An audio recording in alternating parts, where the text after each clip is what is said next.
अब सिम्बा के बाल को एक चिड़िया उठा लेती है और उसे अपने घोंसले में लेकर जाती है। लेकिन दूसरी चिड़िया यह समझ जाती है कि यह कोई घास नहीं बल्कि किसी जानवर का बाल है। इसी कारण वह उस बाल को घोंसले से बाहर फेंक देती है। वह बाल उड़कर एक बबूल के पेड़ पर गिरता है। जिराफ जब बबूल के पत्ते खा रहा होता है तो उसी के साथ सिम्बा का बाल भी उसके मुंह में चला जाता है। इसके बाद एक कीड़े को दिखाया जाता है जो जिराफ के मल को लुढ़काते हुए ले जा रहा था।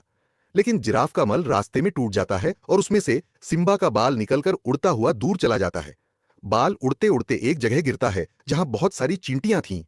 एक चींटी उस बाल को उठाकर ले जाने लगती है, तभी एक बंदर वहां आता है और बाल को देखकर ठिठक जाता है। बंदर तुरंत पहचान लेता है कि यह बाल सिम्बा का है और इसका मतलब है कि सिम्बा अब भी जिंदा है। यह संदेश एक उम्मीद और खुशी का प्रतीक था। बंदर बेहद प्रसन्न हो जाता है क्योंकि अब उसे भरोसा हो चला था कि उनका राजा एक दिन फिर से गौरव भूमि पर राज करेगा। उधर सिम्बा के पुराने दोस्त पर एक शेर हमला कर रहा था। उनके जंगल में एक बाहरी शेर घुस आया था।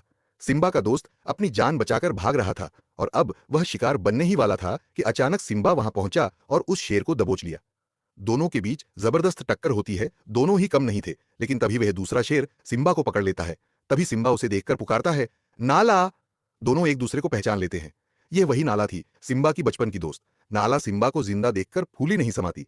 सालों बाद उसका बिछड़ा दोस्त उसे मिल गया था और सिम्बा को उसका पहला प्यार। क्या नाला सिम्बा को उसकी असली पहचान दिला पाएगी?